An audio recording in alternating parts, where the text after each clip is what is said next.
but also in practice.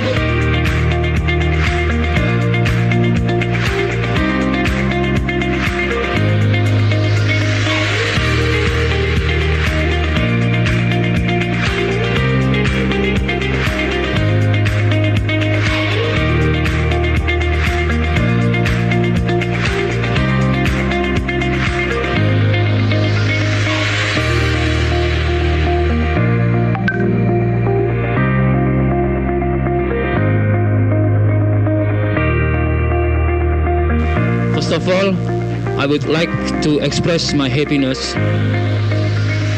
in having you all in the third International Conference on Islamic Economics and Financial Inclusion. Welcome to our campus, Universitas Muhammadiyah, Yogyakarta.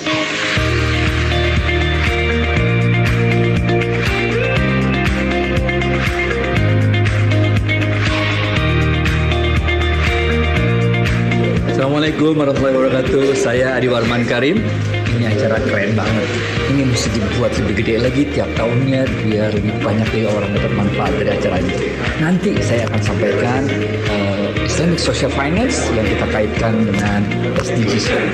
Kita ingin berusaha mengangkat ilmu Islam dan kita tularkan ke semua teori-teori yang ada di dunia sehingga kita insya Allah umat Islam Indonesia bisa mewarnai dunia dengan pemikiran-pemikiran Islam. Pada kesempatan kali ini dalam Forum International Conference yang diselenggarakan oleh IPF ya, Universitas Muhammadiyah Yogyakarta, saya akan menyampaikan materi tentang Blagisme and SDGs, prospects and policies. Thank you very much. I hope the organizer and the university will flourish and again to organize in this kind of conference in near future. Thank you very much. I would like to thank the organizers for inviting me to share my paper on integration of Islamic microfinance with WAQF. And we had presented a model which is being practiced by our Center for Islamic Economics, basically called ITAJIR, which is in collaboration with the CIMB Islamic in Malaysia. It's a good opportunity for me to attend this conference, the third conference Islamic Economic and Financial Inclusion. And it's a good opportunity for me also to bring my paper in this discussion, especially to link between Islamic finance and SDG. Acara seminar internasional ini sangat bermanfaat ya bagi kalangan akademisi, kalangan mahasiswa untuk meningkatkan pengetahuannya, meningkatkan kualitas tulisannya khususnya tentang ekonomi keuangan syariah. First, let me congratulate the organizing committee for choosing a topic that is very relevant today. As we know, in 2015, the United Nations formulated the 17 Sustainable Development Goals, whose idea is to bring people, planet, and prosperity together. Acara ini sangat bagus, ya, terutama ketika topik-topiknya itu adalah sangat relevan pada zaman sekarang dan topik-topik yang dibawa adalah topik-topik terhangat. This agenda is very delightful, great, and it's very worth for me and also for other participants because in 5 days, 8 to 8, we had many knowledge from the great speakers from overseas, and we know about Islamization of the knowledge in other world also. For the committee, I also say thanks very much because you are very strong for 5 days here and also very good to serve us as a participant. So first of all, Alhamdulillah, because I got the best paper awards. Although I got the best paper award, it doesn't mean the other participants, their paper is not best. All the participants, they did their best, okay? So for me, Alhamdulillah, it's a kind of the reward from Allah SWT. because give me this opportunity to come here and present my idea. Alhamdulillah, my idea is appreciated, and also somehow is given some kind of the incentive for my papers.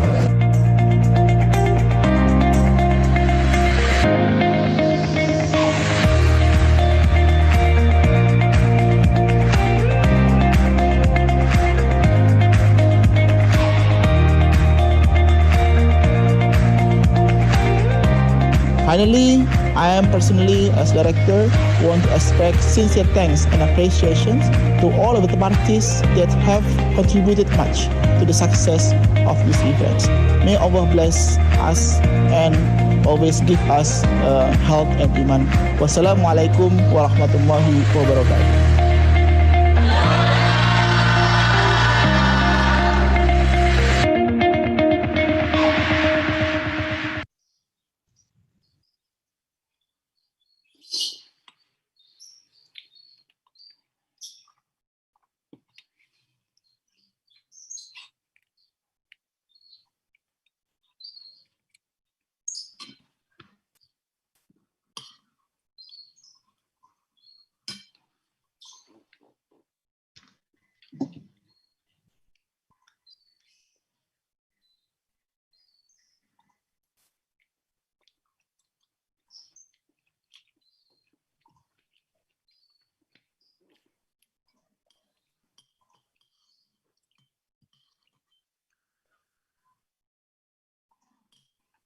Waalaikumsalam warahmatullahi wabarakatuh.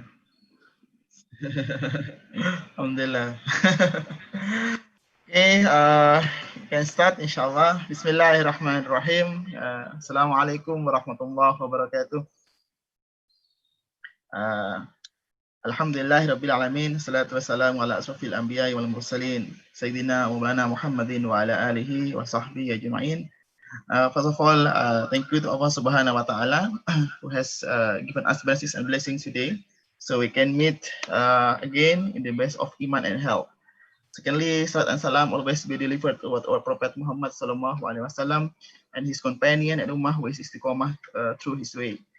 And thirdly, on the behalf of International Program for Islamic Economic and Finance, Department of Economics, Faculty of Economic and Business, Universitas Muhammadiyah Jakarta, would like to express and extend our thanks to our guest here, Dr. Muhaizam from School of Economic, Finance and Banking, and also all participants, audiences here who have attended the event.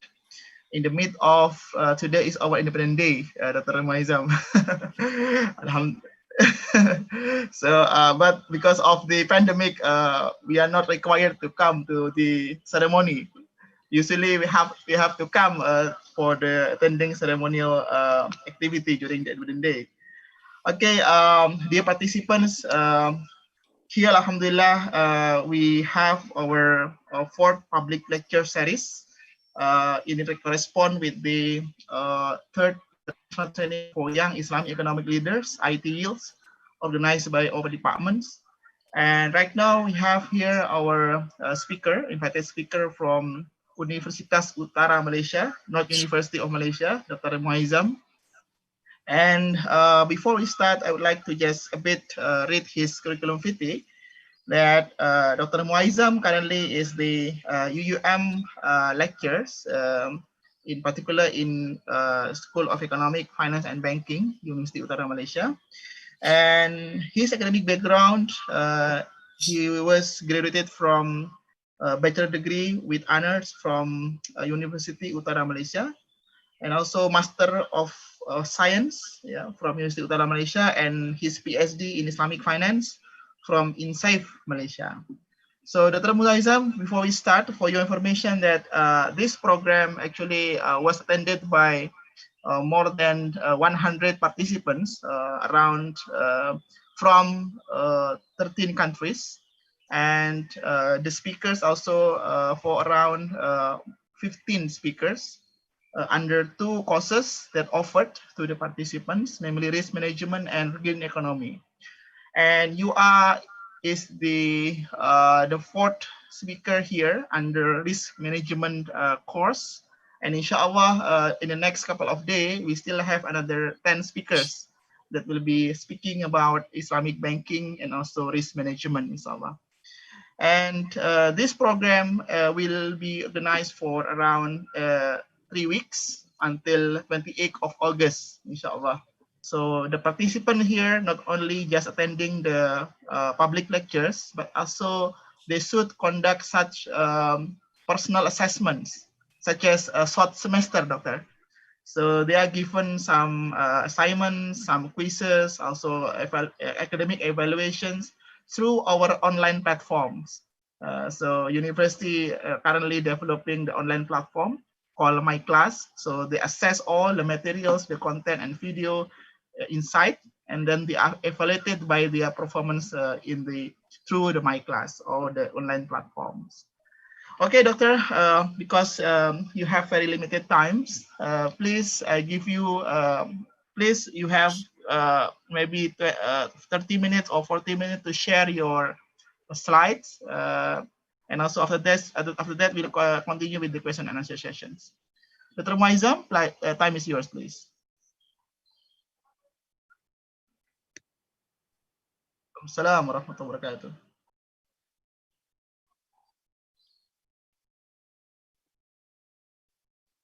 Lecturers from Indonesia.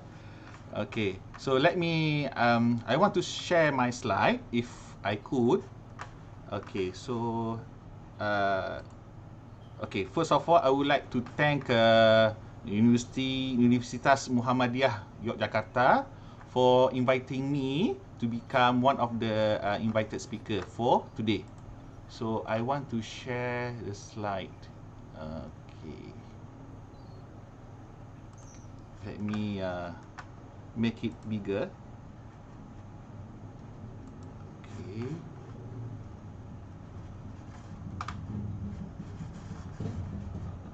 Okay. All right. So okay, I'm sharing. All right. Can you see my slide? Yes, doctor. Okay, all right. Wonderful. Now, first of all, this program, which is the international training for young Islamic economic leaders, I believe the subject that you are taking, which is the risk management for Islamic and conventional banks, is very important, especially nowadays where banking has been transformed, not because of the pandemic situation that we are having, which is the pandemic coronavirus, but because we are moving towards digitalization of the banking in the whole world. So when we talk about digitalization, it will make the whole operations of banks, financial institution, and also anything that is related to finance will change, not only in the operational side, but most importantly is the risk and regulation. So for today's lecture, which I will very honored to give to all of the students here taking this program, is about the nature of risk and regulation in banking. Now, before I go to the second slide, let me give you a little bit of brief what is happening to the digitalization of banks, not only in Malaysia but also across the world, and how does it relate to risk and regulation. Now, when banks are changing into online banking, right now a lot of people cannot go to banks, right, because of the COVID-19. So we need what we call introduction or use of online banking. And when there is an online banking transaction, it will change the nature of operation of the banks, and it will actually increase the nature of risk and regulation. So when I talk about risk and regulation for bank, you must put in your mind what is happening right now across the world, which is we want to focus about digitalization process that the banks needs to know. But before because for example, a lot of talks about financial technology or fintech, and also regulation technology. But in order for everyone to understand what is happening about that financial technology, fintech, you need to get exposure of the basic of the nature of risk and regulation first. This is the most important thing. Everyone here needs to understand about the concept, especially when we talk about conventional banks versus Islamic banks, because Islamic banks' risk are different than conventional banks because of the Sharia principles, which we will go on later. So once you understand about the nature of risk and regulation, that's why I take this topic, then you can have a discussion about the financial technology, regulation technology, which is more of an advanced level. But for this training for today, I will give you a talk about the nature of risk and regulation in banking. Now, let us look into the introduction of the risk. Okay, so next slide is risk introduction, risk management introduction. Now, in banks, can you see the second slide, risk management introduction? Yes, Doctor. Okay, thank you, Dr. Dimas. Now, in understanding risk, which is risk management, is very important for banks. So there are three kinds of framework, or three kinds of steps that is involved when we talk about risk. Number one, okay, is risk identification or identification of risk. Now, once I have identified the risk in banks, then we move on to understanding assessment of risk. How do you assess how much exposure does the banks face in their transaction, or what is the kind of effect that banks are facing, especially in the financial technology, the fintech, the online banking. So that is the second assessment of risk. You need to have it. And finally, the final process of risk management is the prioritizing of risk, because banks, they have to face risk no matter what. There is no business that is done without risk. In Islamic banks also, risk concept is also important, because you cannot do a business without taking risk. However, when you prioritize of risk in Islamic banks, we have a concept where we have a risk sharing. So that is very different compared to conventional banks. All right. So I have this student. Okay, admit. Okay. Now let us look into what is the definition of risk. So there is one definition we call risk is related to the probability. All right, probability of what is happening. But in banks, we always look into the impact. What will happen to banks? And usually the impacts that is concerned about risk, usually it relates to unfortunate events that is not good, right? So anything that is bad to banks, we call that risk exposure. And there is another concept that is related to risk. We call that risk and return. All right, in investment especially, when you have risk, you have to also can higher the risk that the bank take, you have to commensurate, you have to receive higher return. That's why in investment classes, they use the concept high risk, high returns. But for Islamic banks, the Islamic bank cannot be exposed too much of risk, or we call that excessive risk taking, because that will lead to we call that activities that is exposing to the people that save their money, and it is not Sharia compliant when banks take excessive risk. We will discuss this one later. And finally, risk is always related to realizations of opportunity, which is the risk trade-off. So if you take certain business decision, so you have to forsake another opportunity. So that is concerns about risk. And when we talk about risk management, you have to do this in banks. You have to manage risk properly with the thinking of the benefits to the bank.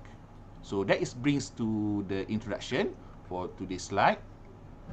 Now, when we talk about the first what you call phase, which is identifying of risk, we need to understand the types of risk. So here today, I would like to brief to you what are the main types of risks that banks can face. There are two kinds of risk. In this slide, it says external risk and internal risk.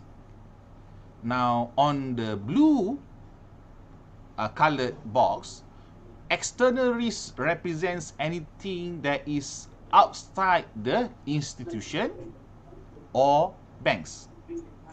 So that is very important. You have your demand of the product, that is external risk. Regulatory, which is the central bank, they are regulating the banks, so that is risk. All right.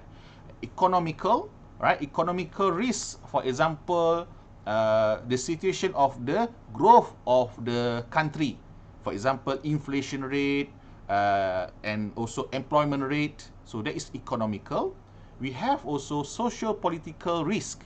For example, when the government change in a country, so we have that social political risk. And then environmental risk is, for example, maybe you are facing flood, right? Situation that danger, the natural disaster. All right. So the next one in the green box, we have internal risk. Now, internal risk talks about strategic, all right, the changes of the governance, changes of the ethics of the people. Internal is more inside the organization or the banks, that relates to the stakeholders or the manager's behavior. We call this operational risk. Okay, the second one. And then finally, in the internal risk, we also have enablers, people that make the decision in the bank. Maybe people, so you have people being unemployed in banks, so those are internal risks. We call also enablers, technology, infrastructure. We have internal risks. For example, the need to have online banking, all right, the need to have digital banks. So when there is this need, so the risk of the bank doesn't update their technology. For example, using ATM, automated teller machines, right? That is updated, right, with security. Because in digitalization of banks, when we talk about technology, it's always relate to security.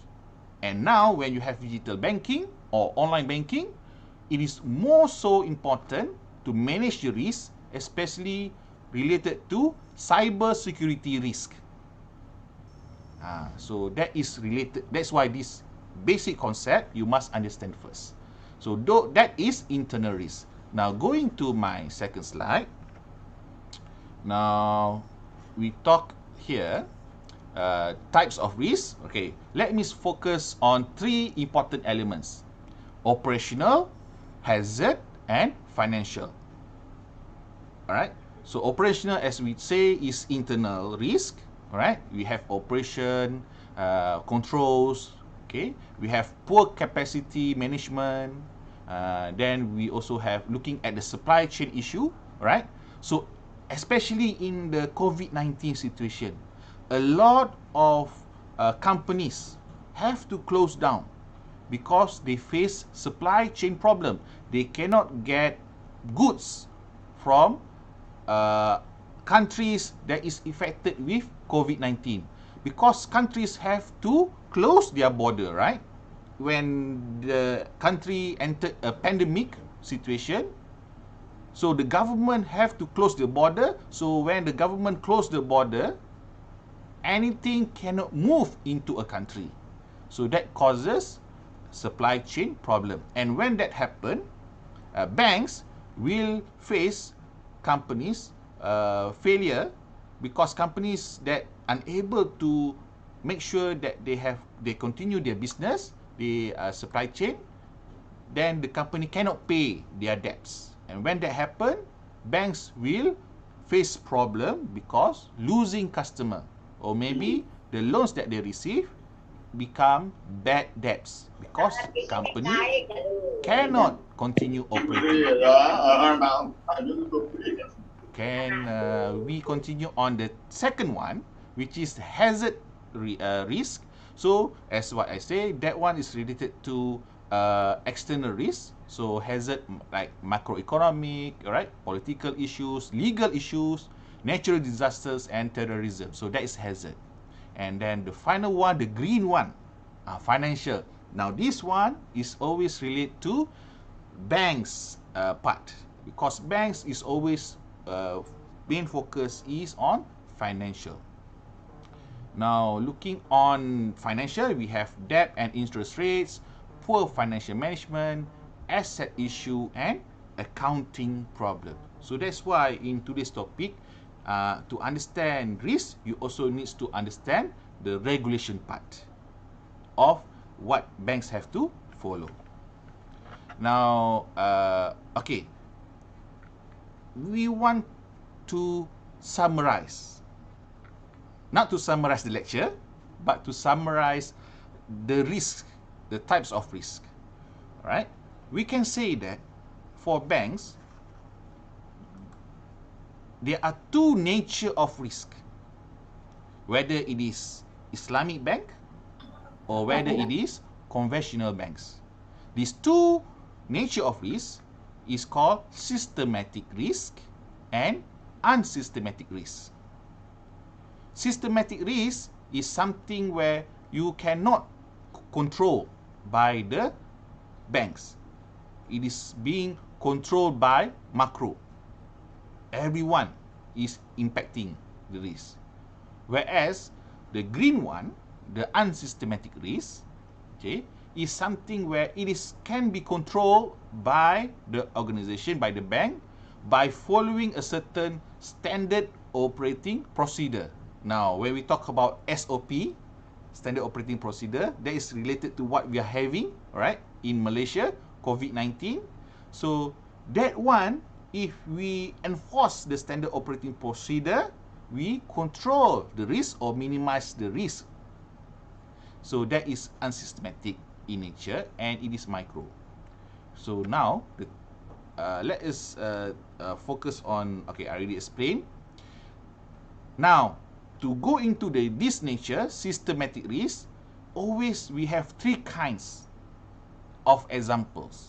Number one is market risk. Number two is interest rate risk, and number three is inflationary risk.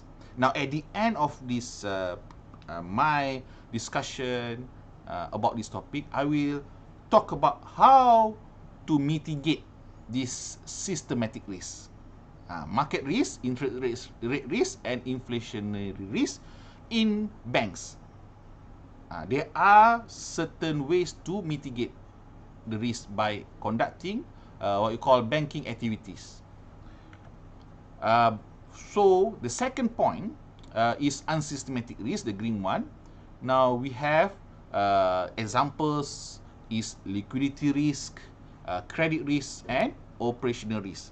Now these are what you call things that we can control by banks. So banks, when you want to mitigate the unsystematic risk, they will make sure that they have this what you call liquidity risk mitigation. They have enough money to continue operation, because liquidity risk in banks is related to how much money the bank can have for meeting the customer requirement for deposit withdrawal. So that is the definition of liquidity in banks. If banks doesn't have enough liquidity, the bank will have a problem to honor the customer deposit withdrawal. So that is a very problematic situation in banks, which can happen. For example, a case during the credit crunch crisis in the year 2007, a bank named Northern Rock Bank, a bank based in London, right, in United Kingdom. They face this liquidity risk because all of the money that the bank have and the securities that they have cannot be sold or cannot be liquidated, because they have the Northern Rock Bank have invested a lot in what you call credit investment, especially the mortgage-backed securities or MBS in United States, because during that time, the credit crunch, the investment in those assets become bad. And when that happen, the Northern Rock Bank faces liquidity problem. So the second one is credit risk. As you all know, credit risk is related to how the banks identify people that take the money from bank, the borrowers. So the eligibility of borrowers to pay back the loan, right, is being monitored by banks when the bank want to give out loan.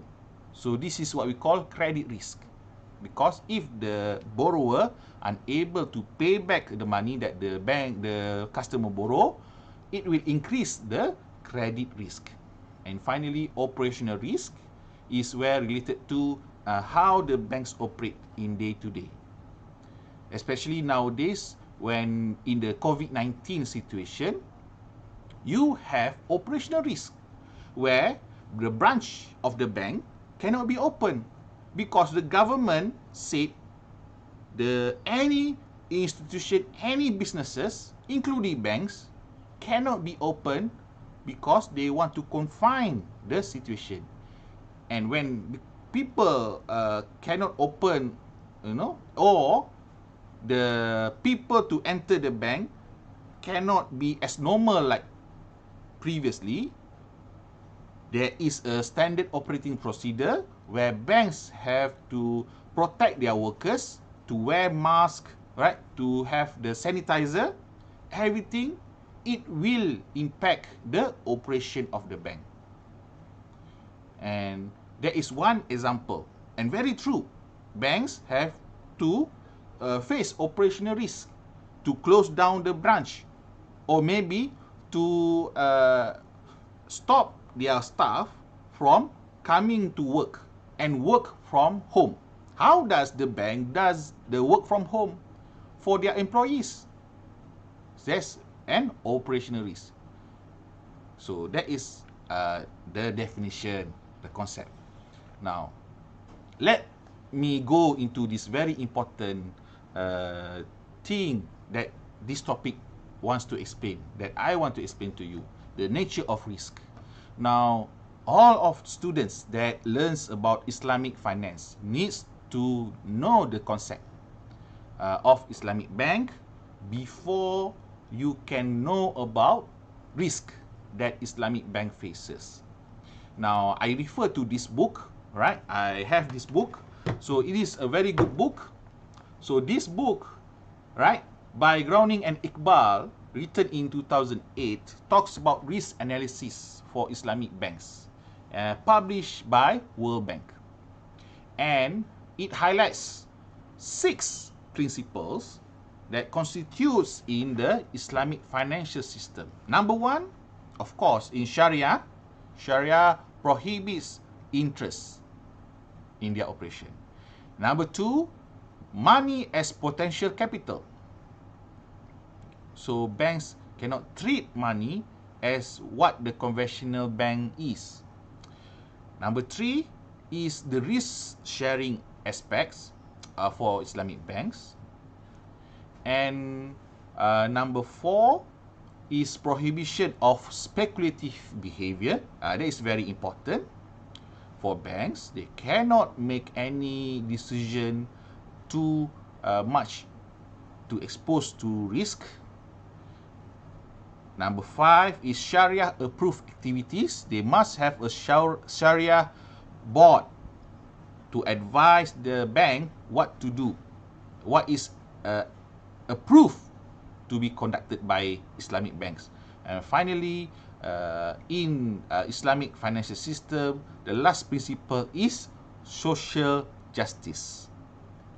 As what in we have in Malaysia case, during this COVID-19, in the past 6 months, beginning in March 2020, right, banks in Malaysia have given, we call this moratorium, to all of the borrowers of loans, right, of we call housing loan, car loan, anything that is related to paying during period of March until October, 6-month period, a moratorium, a grace period.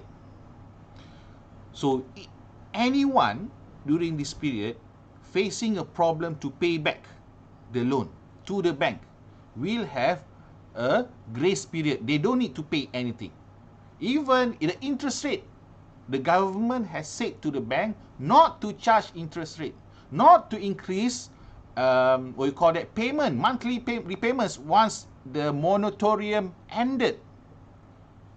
So that is a very good social justice concept that is being exemplarized by Malaysian banking. Not only does the Islamic banks in Malaysia was given this principle, what you call moratorium, but customers from the conventional banks in Malaysia also received moratorium. So all banks in Malaysia have conducted the moratorium, which will be ending in October 2020. Sorry, which is at the end of September. So beginning October, they have to pay normally. Okay. So that is the concept of social justice, and for risk is very important to understand. Now, let me talk about this concept. We have here the risk theory in Islamic financial intermediation, very important. In Islamic financial system,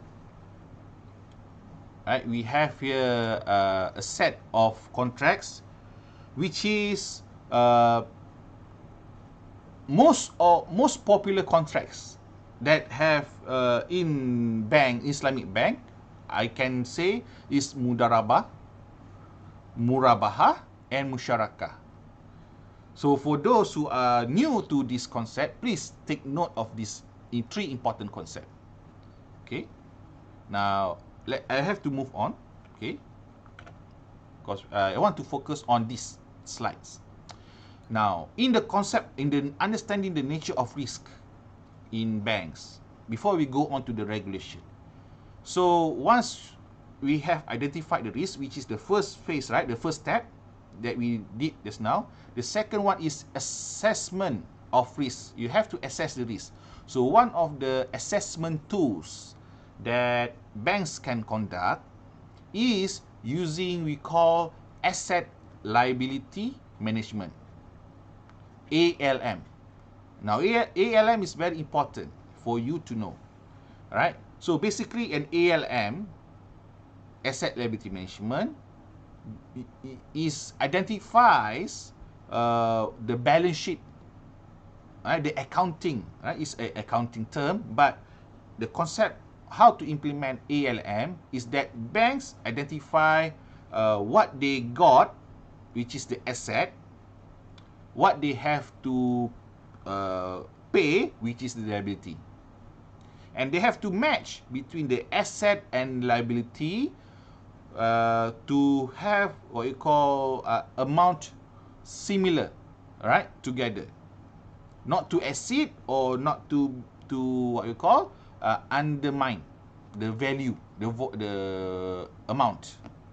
So when you have asset liability management, banks are able to know the situation of the financial situation of banks and mitigate with the right strategy. Now the strategy part, I will come to the end of the slide, talking about the market risk just now.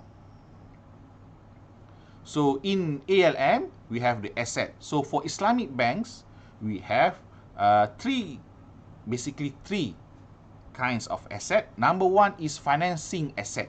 So you have categories, for example, mudarabah contract, salam assets, ijarah, istisna.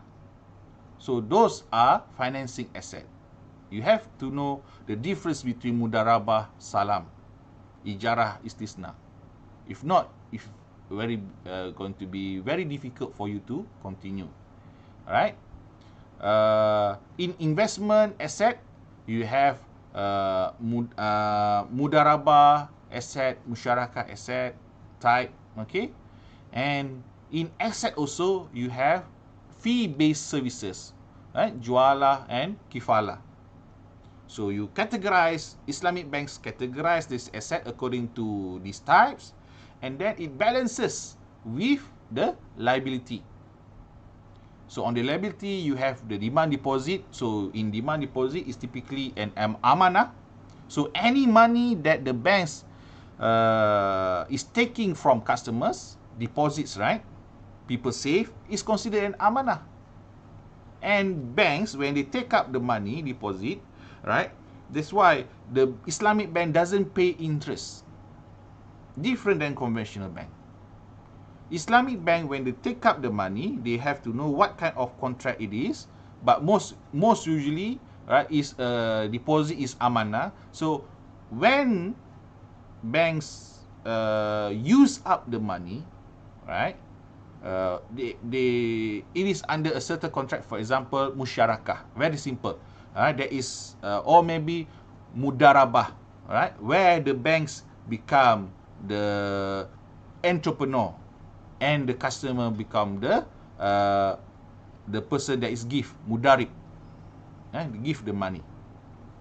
So once the entrepreneur uses the money, and any what we call profit that is taking because of the use of the money, the entrepreneur, which is the bank, they have what you call they can share the profit because they take up the money from the depositors, and they can pay as much as what the bank wants. Right? Maybe not all, because they have to have a profit sharing ratio, but it is something that Islamic bank adapts to pay, when they take deposits, then they have to pay something amount. And then finally, under liability is we have this special investment account. So now, next one, risk category. Let's learn a little bit of this category. So basically, you have in the banks, these are the categories that needs to focus. You have, because banks are not only that they take up deposit money, but actually banks right now, they diversify their operation. They have to promote new product, design new product for customers. So they have product design. Banks also, they are involved in system software. They have to use what you call, and now in the Industry Revolution 4.0, banks are using artificial intelligence to help bankers to make the decision. So you have a system for artificial intelligence, AI, to get big data information that is big data, and to use it as data analytics for banks. They must use a good system. Now manufacturing, so banks does not involve really much in manufacturing. We have also categories like, say for example, others, customer services. So banks are involved with customer service, because still, even though that especially in the pandemic 19, customer doesn't walk in normally in the banks, but banks have call centers, right? So they have people to entertain through the phone banking. So banks have customer service that they have to monitor and manage. And then banks also have project management, because in Islamic banks also, they manage projects, because in Musyarakah, because Islamic banks and also Mudarabah, okay, banks have to be the one that manages the project, right? Not as takers or givers of loan. Now that is conventional bank, very different. And finally, in the risk category is quality. So banks, they have to manage quality. All right.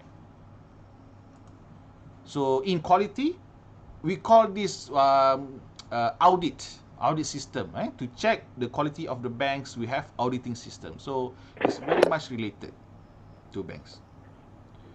Now I have this risk category, but let me go on. Financial, we have financial, operational strategies.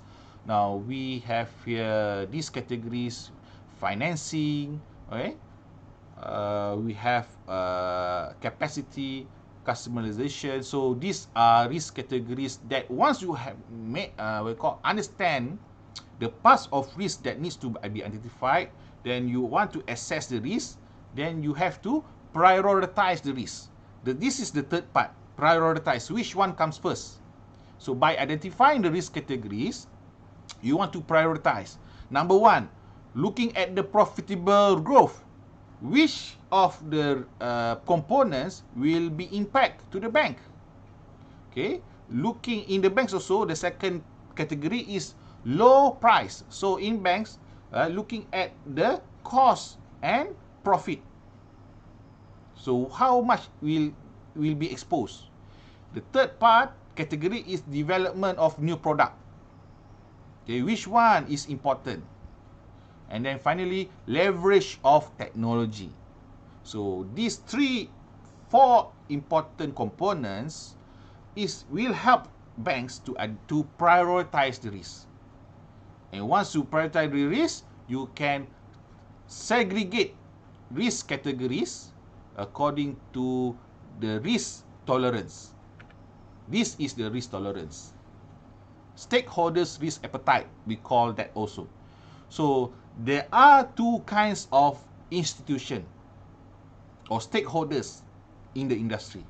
Number one, the one that is on the red color, exceeding risk appetite, very much likely to take risk more. Number two is the blue one, within risk appetite. Now if you look at the graph here, right, now those in the blue colored box, the within risk type, they can have what we call looking at the risk and also how will it impact the organization. We can also relate to risk and return concept. So for within the risk appetite, they can achieve a certain amount of profit, income, but they are only mitigated to a certain degree of risk. So that's why you have the blue one, risk is less likely to happen because their income, the impact is low. If you see here, high for the blue column, but the return is low.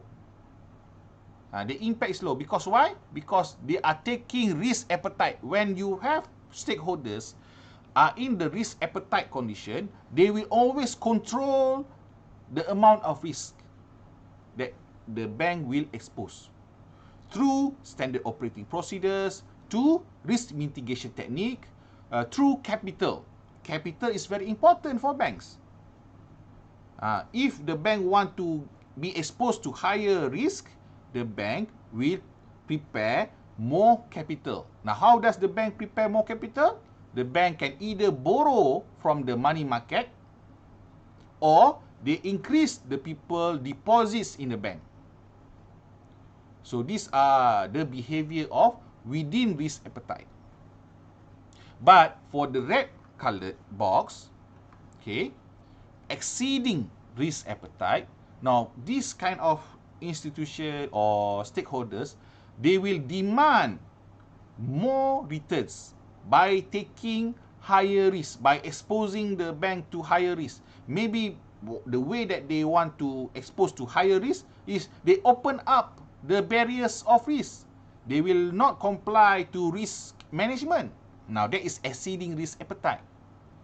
Okay, taking more risk. Exposing the bank with more exposure. Maybe the one in the red color, they will forsake the capital. Maybe because it's very hard for the bank to increase the capital that is needed by the regulators. But because they want faster profit, better profit, they are willing to take. Now, when that happens, that is what we call exceeding risk appetite, which for me is not a good behavior. And bankers, if they behave like that, exceeding risk appetite, this is a very dangerous behavior for banks. And as I said before, in Islamic banking principle, you cannot be too exposed to risk too much. Okay, so that is one of the Sharia principle. Speculative risk you cannot in banks, Islamic bank. So that's why we also look into this second slide related to risk tolerance. Okay, so you have a lot of problem in banks is always in IT problem. That's for sure. So that's why when we talk about digital banking, we always look into the systemic framework, computer system, data. How does the bank prepare their data center? Because any information is all data for banks. Custom information, right? Now we have this algorithm to analyze the customer's behavior, to make sure that the bank are able to have credit scoring. Credit scoring is where banks make the decision to give the loan to customer. So using the technology, better technology, the bank can use artificial intelligence to make decision. Now this data to feed the artificial intelligence will use a lot of data, right? Algorithms, right? For computing processes and we call data analytics. The bank will require a lot of data to use that, but that is more efficient than manual assessment that is being done by bankers previously. And when you have this data analytics, artificial intelligence, it will fasten the process of banks to deliver the product and helps the banks to conduct the banking online, digital banking. So that is number one situation, IT problem. Number two, you have his loss of key managers. That is rampant because bankers, they can leave the bank and work in another bank. Okay, you also have here number the last one, product and service of quality. So this one is less likely to happen, and the impact is lower to banks, because banks are always improve their service quality by simply changing the mindset of the employer, right, through a better SOP. Okay, so if you look at the IT problem, the impact here is very high, right, but the likelihood is not very much, but it's very high. So okay, now let me spend a little bit of time. Dr. Dimas, do I have time? Yes, you have another 5 minutes, Doctor, please. Okay, let me summarize with these 5 category. I will share this slide with everyone, right? So I expect that if you have any question, you can ask me. But let me give you these 5 category. We have credit risk, liquidity risk, operational risk, legal risk, and market risk. Now, these are the 5 categories. You can look at it. That is related to bank, right? So you have here, okay, there's a lot of slide. No problem. Okay. Now, let me tell you, how does the bank manage the risk? The bank can have, first thing is market exposure risk. So you have one that is actual, another one is expected. Always there are 2 kinds, actual and expected. But always, banks always look further in the future. They want to find the expected exposure, which is a contingent and unconfirmed. So, and always, this one, banks, okay, actual exposure, the banks also involved in foreign exchange exposure. They also involved in interest taking. This is conventional, okay. So for Islamic bank, they are more on the we call this fee based payment receive, okay, and then immediate and future confirmed borrowings of investment, okay. Expected, okay, cash flow. This one is about bonds. So usually banks, when they invest the money, they will invest in financial markets. It consists of bonds, money market. So it is expected because it is based on the flow of interest rate. Now, what does the bank do? 3 things. Number 1, they fully cover. We call that 100% hedge. Now, this is the concept. Okay, 100% hedge, which is full cover. Number 2, do nothing. Sometimes the bank doesn't do nothing. Let the event happen in the risk, in the market risk. Number 3 is hedge partially, which is having some cover. For example, insurance. So when bank involved in certain activities, they want to protect themselves. Looking at the risk appetite, they say, I want to protect. So they buy certain cover. This is called hedge partially. Okay. Now, lastly, I want to talk about governance, okay, risk regulation. So it's important that governance play a role in mitigating risk and also to make sure that the bank follow regulation. Capital regulation, as right now we have Basel III, right? So later on we will be having Basel IV, liquidity requirement, capital regulation, right? But what is important for Islamic bank is looking at this process in this slide. So for Islamic bank, most importantly, to ensure that the banks follow regulation, for Islamic bank, they must go through this step. Okay? Differences between conventional and Islamic bank is this: Sharia audit. That's it. Okay? So if the bank doesn't compromise a good Sharia advisor, a good Sharia committee, then it's very hard for banks to manage the risk and manage the regulation. So I think that's all. If you have any question, please ask here today. I am willing to help you. So Dr. Dimas, thank you. Alhamdulillah, welcome, most welcome Dr. Muaizam. Very interesting and enlightening presentation and discussion from him. You see, dear participants, Dr. Muaizam has in detail explained about the management concept and the practice in the case of Islamic banks, and also banking in general. I can get some important point from his presentation just now that either Islamic or professional bank cannot avoid the risk because of the maybe complicated activities that they have been doing, particularly looking at the balance sheet, asset and liability that seems to be cannot be matching each other. Yeah. Here, I open some questions to the floor.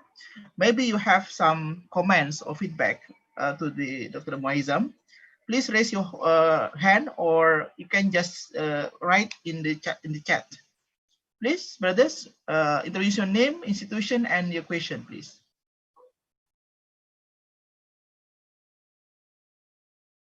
Any questions, please, dear participants? Hello. Okay, please, brother. Okay, thank you. Assalamu alaikum wa rahmatullah ta'ala wa barakatuh. First of all, thank you, Dr. Dimas, for giving me the floor. And then I will start by wishing my Indonesian people happy and prosperous independence. Doctor, thank you for the wonderful presentation. I'm learning a lot.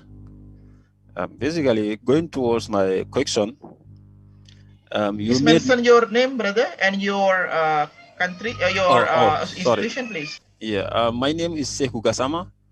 I'm from the Gambia, West Africa. I'm currently in Indonesia here studying Masters in Accounting at University of Airlangga, Surabaya. Okay, so going to my question, you talked about the risk management and stuff like that. And then, you know, in finance, when you talk about risks, obviously we all know the way we deal with risks in finance perhaps may be different from the Islamic perspective of it. And that really impressed me because I learned a lot from your presentation here within this short period of time. But if you look at this statement, the higher the risks, the higher the profit. If you looked at this statement, what is your view to this stand in the Islamic perspective? Is this in line with Islamic perspective? If not, what should we do as Muslims in dealing with our risks in businesses? Should we also consider the higher the risk, the higher the profit? Or how should we handle our risk status of our businesses? And the other question will be, are you getting me, doctor? Yes, yes, please, doctor, please. Yes, brother, please, continue. Okay, how can the Islamic bank be perfect if they are operating under principles and policies of conventional financial system? You talked about, I don't know of much, I don't have much knowledge about Indonesia or per se Malaysia. I know they are very advanced in Islamic banking and finance, but in my country, that's the case. Because you have a system whereby the rates and everything is determined by the conventional banks, the central bank, which is operating there, where their reserves are kept and stuff like that, and they are purely operating on the a conventional financial system. How can, in that situation, how can we have a perfect Islamic banking financial system? And what do we need to do to remedy, to get a perfect Islamic banking system? Okay, thank you very much, brother. Okay, doctor, he can respond directly, getting with his question, please.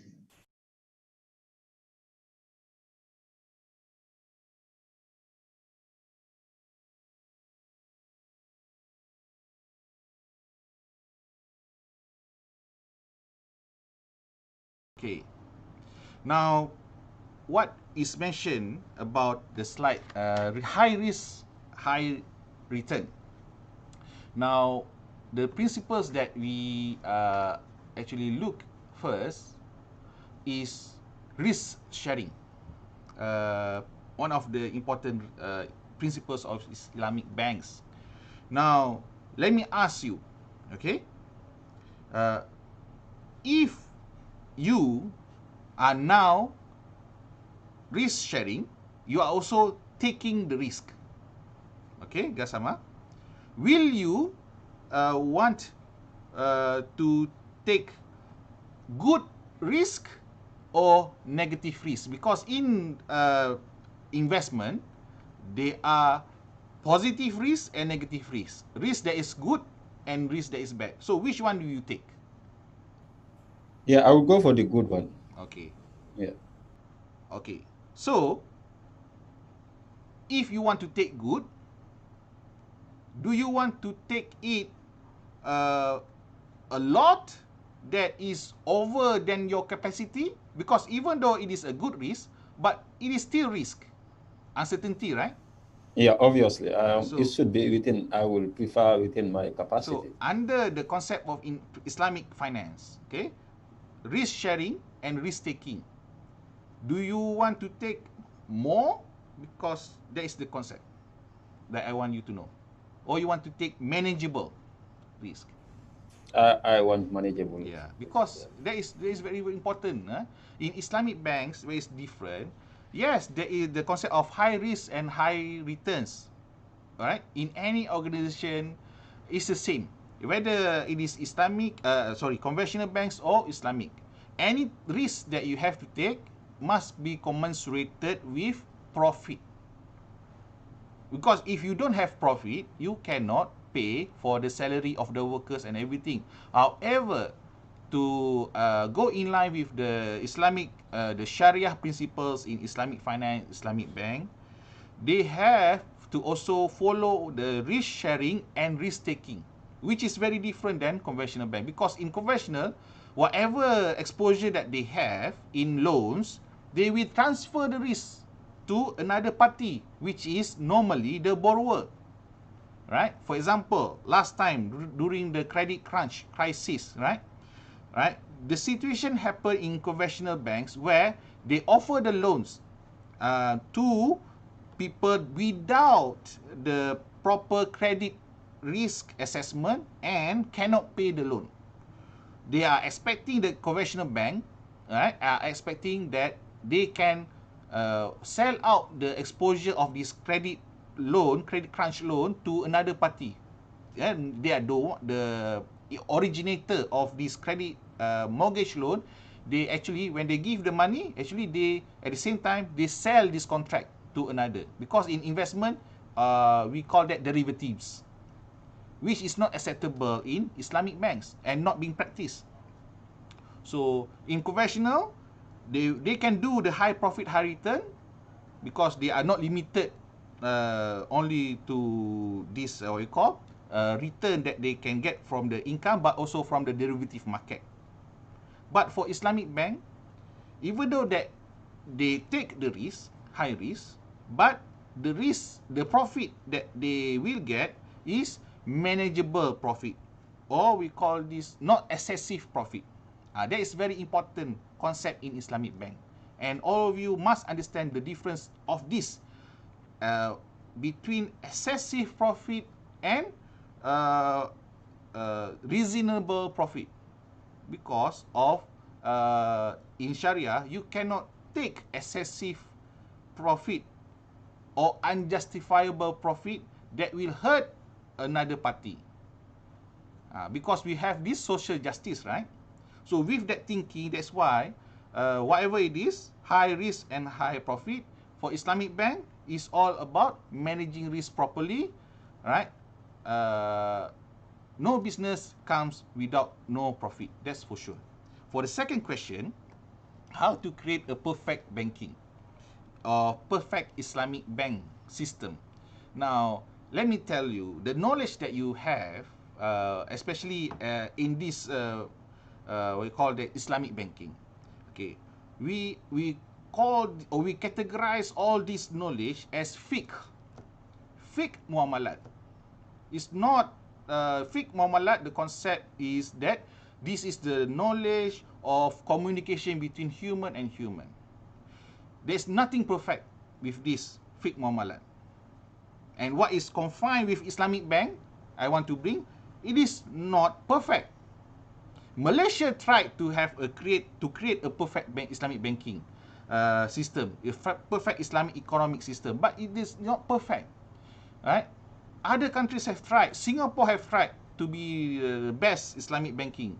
But even though that we want to have a perfect Islamic banking concept, it's always change. That's why in fiqh muamalat, the knowledge of Islamic finance or Islamic banking is always ever changing. So I will comment that there will be no perfect Islamic banking because the needs of human, in fiqh muamalat is always changing because of time, because of problem, because of the needs, especially in this pandemic, right? But the principles that the Islamic or the Sharia base, which is the Quran and the Sunnah, always follow, must follow. So if you want to have a perfect Islamic banking system, it must answer to the Sharia principles first.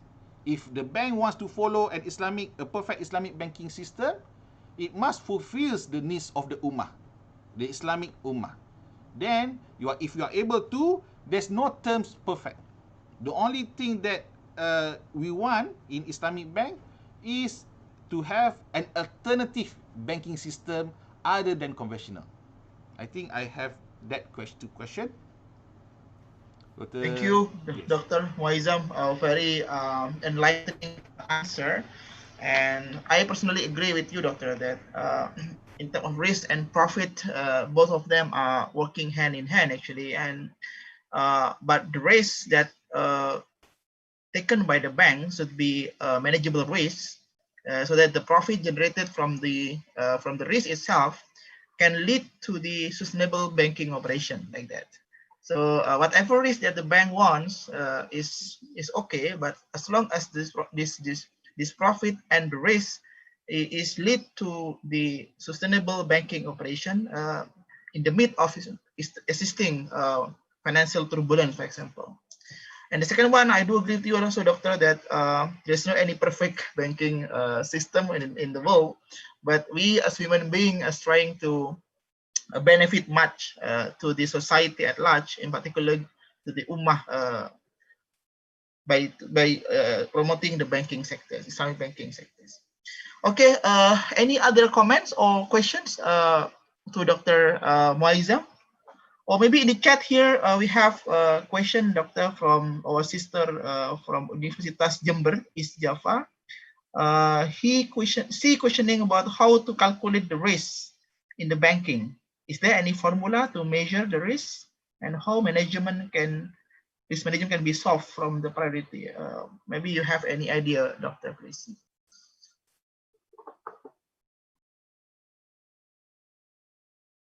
Number by Novilia.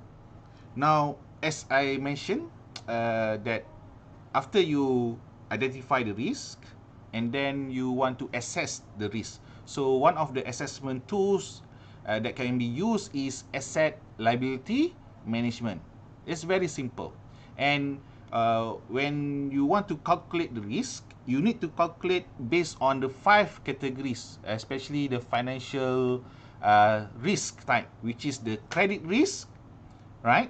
Operational risk. So on the slide, there are ways to calculate credit risk, the formula, but it's very extensive. But you can learn more on the advanced level. But basically, the most simple tool to calculate risk in banking is ALM. As long as you balance it and make sure enough money. For example, if a bank wants to spend money for investment in a high risk, for example, loan, they want to give a loan in syndicated loan, right? A company, big company, but the big company doesn't have a very good credit rating. So what will happen, right? On the ALM side, the asset will become big. So how to mitigate the risk? How to know how to mitigate is to increase the capital, the liability side. So the liability have to increase commensurate with the asset size, the loans that the bank want to give. So the amount of capital or the amount that the bank wants to take the deposit, the bank have to promote deposit lah, if they want to increase the number of people save money with the bank. So that is a simple way to calculate risk. Thank you, Dr. Dimas. Okay, most welcome, Doctor.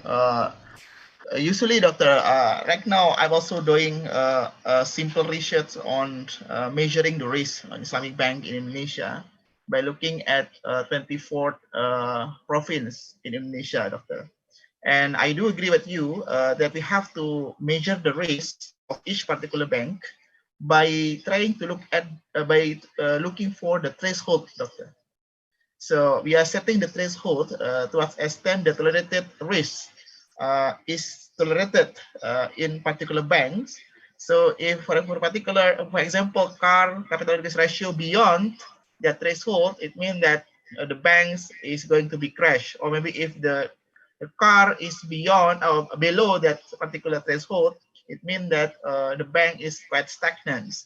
So from your explanation just now, I do become more understand that the risk management in banking, actually we have to deal with the certain particular tolerated points or threshold, whereby this tolerated risk or threshold can be seen as the benchmark, in particular for the policymakers, in order to whether interventions needed or not, in a particular period of times.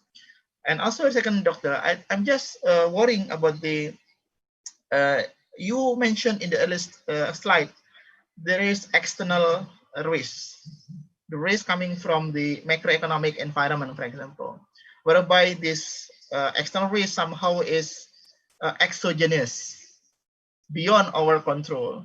So my question is, do we need also to set a tolerated threshold for the external risk, so that if this exogenous risk coming from outside the banking sectors, so the banking sectors can readily respond whether this dangerous or not dangerous?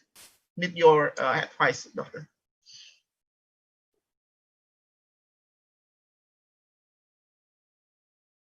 As you know, that the capital adequacy ratio, which was came out by the Basel Committee, the BIS, I think is already quite some time being applicable. And I believe with the current scenario, what is happening in the banking sector, one day it will be irrelevant, the CAR ratio. Now, why I say that, is because of digitalization, okay, and the effect of other assets available to consumer to save their money. For example, cryptocurrency. This is digital money.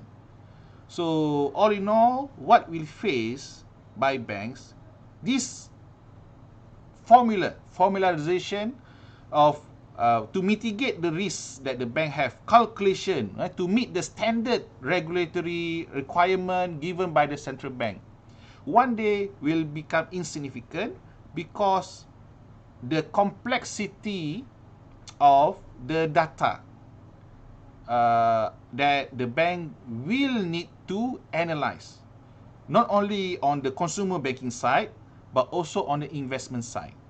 We talk about data analytics. So a lot of it is going to come about the changes of consumer behavior. How the social media is impacting the decision of certain people to save the money. So it is very alien language to bankers, especially for us academicians, when we say, oh, we can measure it with CAR, capital adequacy ratio. But I believe for the future research, we cannot depend only on CAR to be the benchmark. Because data is data, all right? Data can be manipulated, and what is important is that any banks that, or Islamic bank that wants to improve their compliance, risk compliance to the regulators' requirement, especially with the new standards, right, Basel IV, right, coming up, we must ensure that the people, the bankers, the managers that is involved with the decision makers understand that the most important data that is relevant, especially in the bank, is human. We have to go back to the organics and external, the uncontrollable. Yes, it is becoming more wider. You cannot anticipate what's happening outside, but all this can be captured with that big data. Many sources of data from social media and everything to triangulate for future events. And this is where for bank, in order for them to calculate the credit risk, all the ratios risk, they have to know also some form of not ratio, but some form of understanding of what is happening human around them. Because data is just data, but comprehension of data is more important. What makes the world changing? It's not about data. It's not the CAR ratio, because CAR ratio is benchmark. But what is happening is what is leading to the CAR ratio to change. So I think this is very exhaustive topic. I don't want to debate, but what is being conducted by BIS, they always want to make sure the bank doesn't repeat mistakes that they have done in the credit crunch crisis. Right? Because of the credit problem. Right? That's why they come up with new regulatory requirement, CAR ratio and everything, which is troublesome for us to understand. But however, we must upgrade ourselves, knowing that now it's not about ratios, CAR ratio or what. It's about you developing yourself to become more understandable, to understand data science is more relevant. Thank you, Doctor. Thank you very much, Doctor, for the enlightening answer. Okay, participants, whether you have any other question, comments and feedback to Dr. Muazzam, please. Or maybe the student of Dr. Muazzam, you have any questions? We have so many students from UUM, Doctor, by the way, here. But I don't know whether they are joining us today. But some of them are following our program since the beginning. Okay, please, sisters, brothers, any other comments, questions about risk management?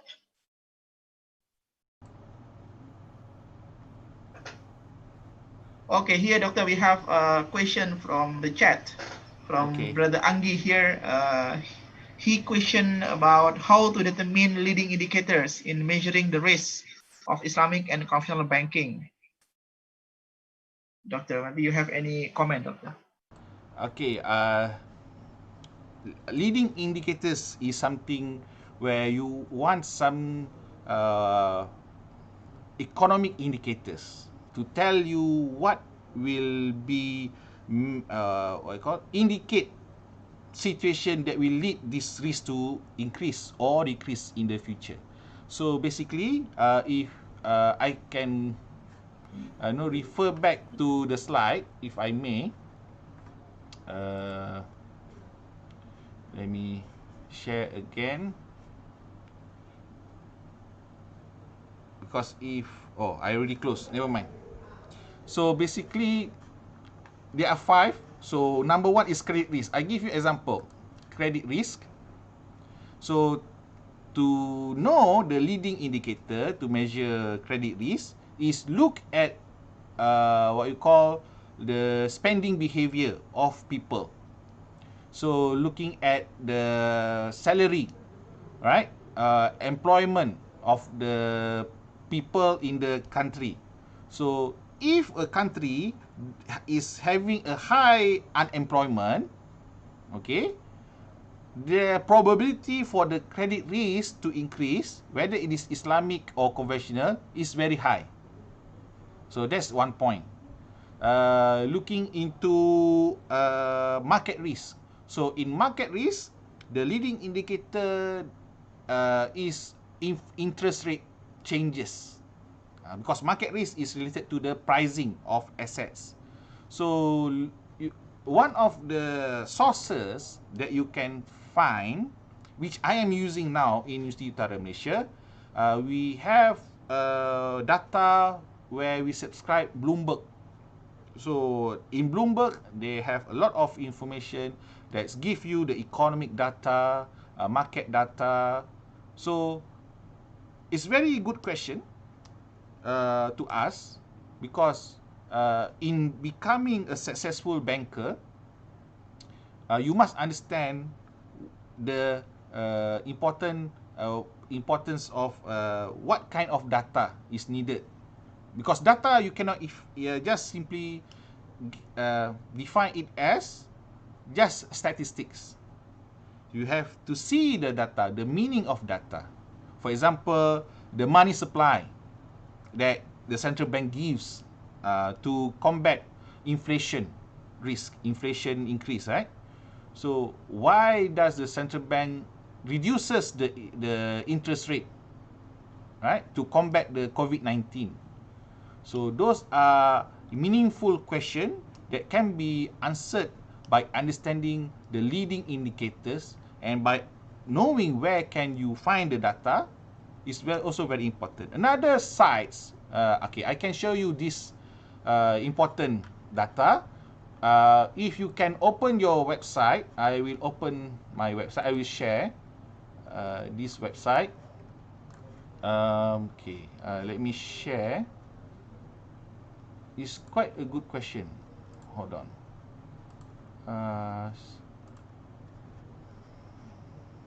Okay. So, can you see my screen on Yes, Doctor. Google? Oh, cannot see. Okay. So, I'm going to type investing.com.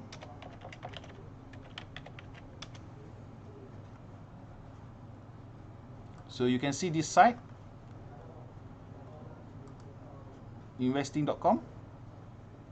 Yes, Doctor. So this is a very good site where free anyway, you don't need to pay. You can have a lot of information. For example, you want to look into stock market, forex, commodities, cryptos. You can also find information about economic information, news.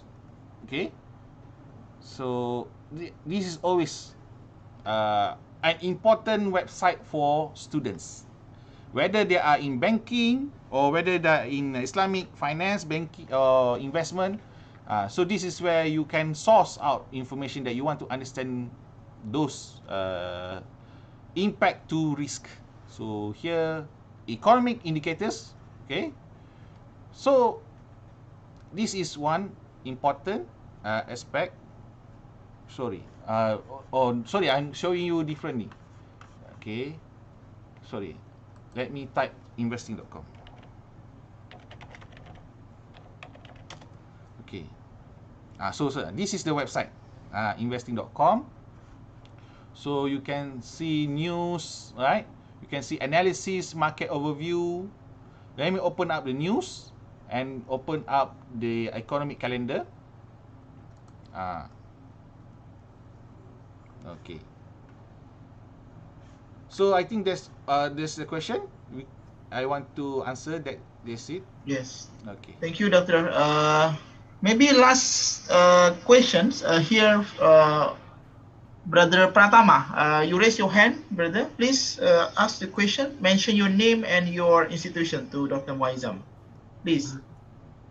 Okay, thank you, Dr. Dimas. For Dr.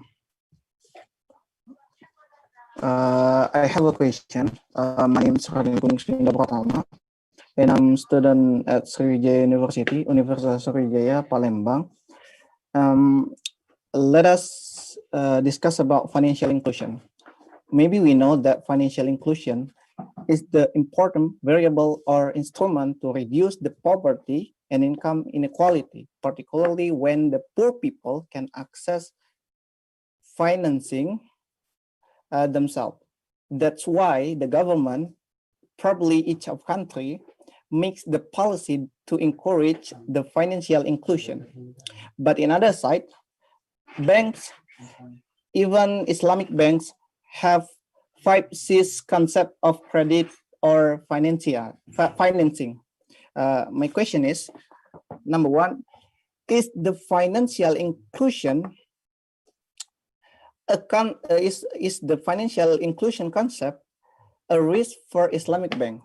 And number two, because in Islamic bank has a social concept, what the role does Islamic bank reach financial inclusion, particularly credit or financing sector, then also minimize the risk? Maybe just it. Thank you for attending. Thank you so much, sir. Okay, thank you very much, brother, for your question. So, doctor, if I'm not mistakenly pick up his question, is that how to balance between the financial inclusion concept and the risk management in banking sectors. And the second question related with the social function of Islamic bank in regard to the financial inclusion in existing situations. Could you please just respond, Doctor?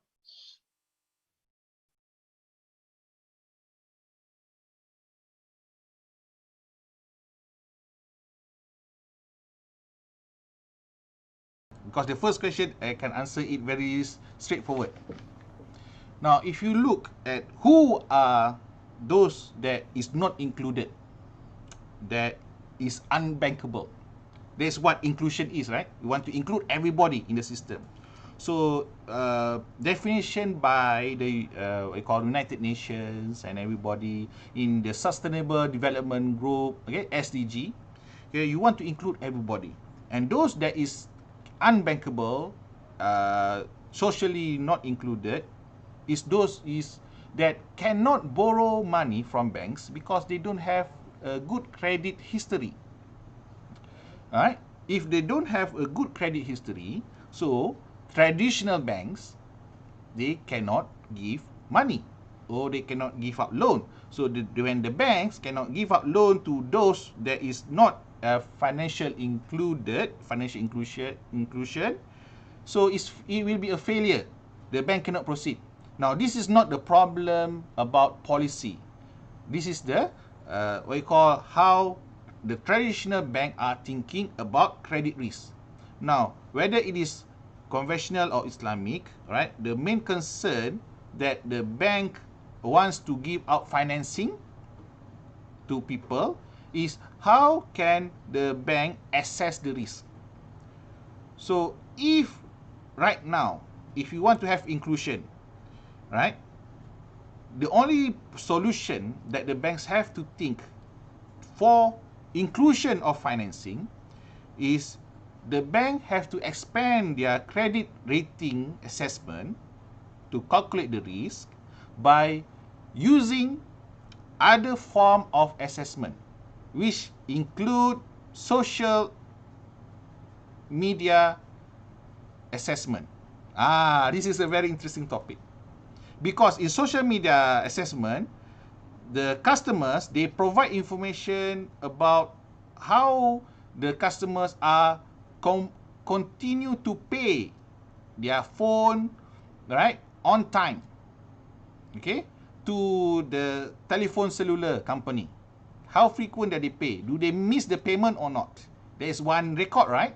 You are using the phone, okay, technology, and building up credit history, okay, the information about what is the form of information that can be gathered when people are communicating in WhatsApp. How is the customer that wants to borrow is communicating about business they want to sell something online, you know, because a lot of people, they don't have a good record about their employment. A lot of people right now, the unbankable, right, they are doing online business. Okay, so a lot of transaction is done social media, right? So people in the market, right, in the villages, right, they all have the access of technology, the handphone. So it is about the bank to change their mindset about using credit rating, credit history, to give loans to those who are not included or are categorized as unbankable, because you want to have financial inclusion. Everyone can borrow money. Everyone can go to the bank and open an account. The bank have to use data analytics to analyze data from the social media. That's why I say that the bank are going to digital. But in the end, it's about how banks are preparing themselves to receive and change their infrastructure of data analysis. Right? To change, it's not about following the regulatory requirement, capital adequacy ratio or not. It's because in order to become a new bank that will include those financial inclusion, promotes the SDG, the bank have to transform into a social bank. There's a new form, social bank. Whether it's conventional or Islamic, right? They have to become a social banker. Because why? Because now it's not about giving service to a certain few. Only a few can go bank. No. It's about giving the service and giving the banking activity to all. So by becoming a bank that adapt to technology, because in order for you to measure, phones, payment and everything, you need to have data analytics. You need to have big data. You need to use artificial intelligence, because this cannot be done through manual work. People people working in the credit department, they cannot have time to calculate, because all this data is coming from social media. It's coming from WhatsApp, it's coming from Facebook, Twitter and everything, because everyone is communicating. But what source of data and everything that is communicated, then the bank have to come up with a computer system, work together with financial technology. Fintech companies is very important, so that they can serve more people and have the financial inclusion. So, and the first question, okay, sorry, I take a lot, is that bank, how does the bank want to become better? Is by becoming more adaptable. Very short, but is what we want to have. I think I get the question. Okay, thank you, Doctor. I hope, Brother Pratama, your question has been answered by Doctor. If you don't feel that your question is not yet answered, you can personally email him, inshallah, in the end of the program. Okay, any other questions, sisters, brothers, before we end the program in a couple of minutes? Any questions or any comment, feedback? Okay, Doctor, before we end the program, I have just a bit, maybe a question to you, Doctor. Have you got any info about indexation as a source to measure the risk management in banking sector, Doctor? I have not come to that area of research. Can you explain a little bit? Maybe I can recall. Here that right now in Bank Indonesia, for example, they develop some index for measuring some risks coming from the banking sectors. So they try to index in the form of composite index. So this index covers some risks that consider to be the risk in Islamic bank, and then they compose into a single index, and then this index is referred by the central bank to measure to what extent risk has been go beyond or maybe move up and down. Maybe you have any experience or you have any observations so far about this kind of approach, Doctor?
Okay, Doctor.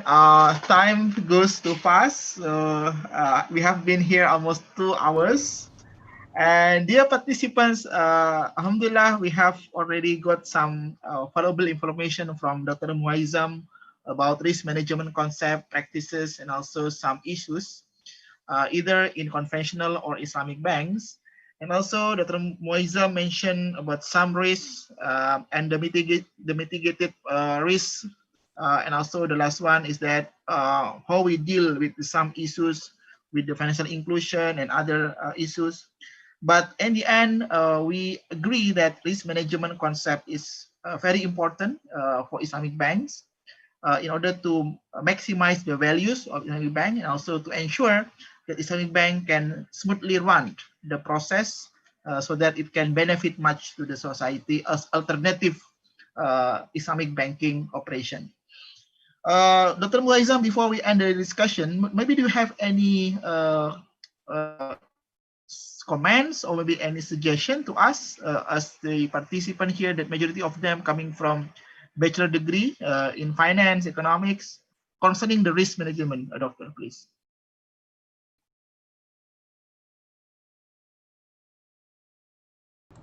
That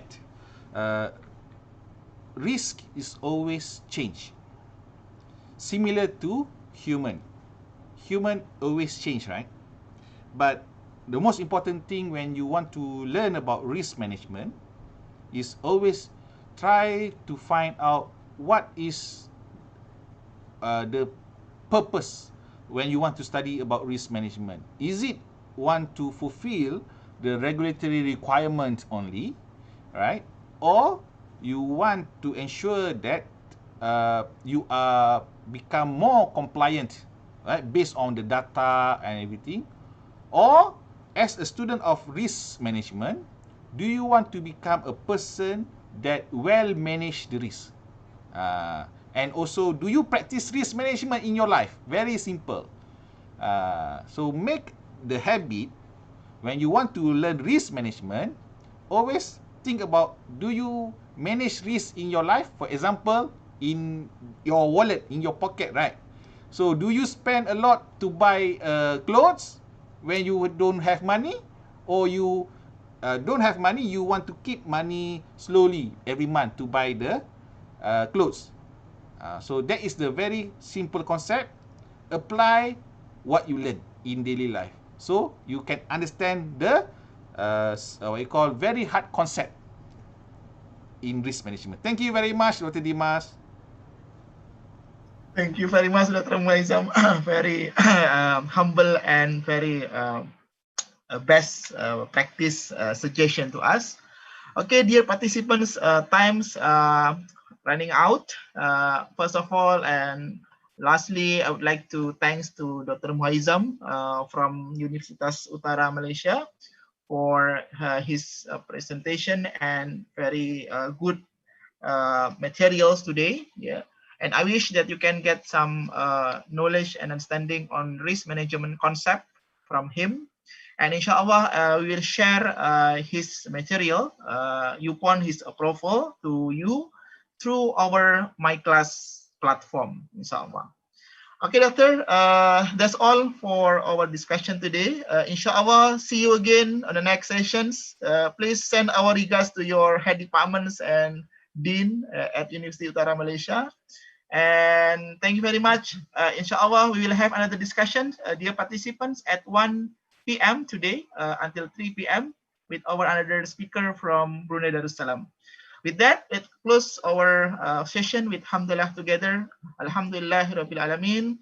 Wassalamualaikum warahmatullahi wabarakatuh. Thank you, Doctor. Thank you, Doctor.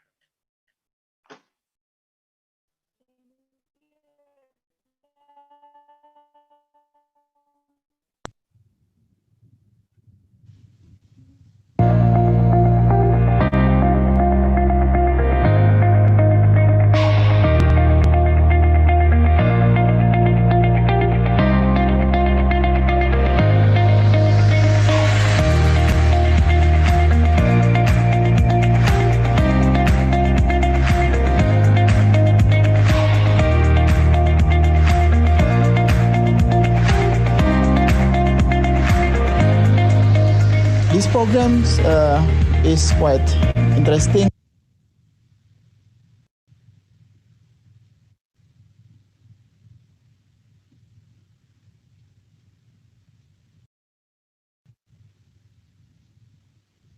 you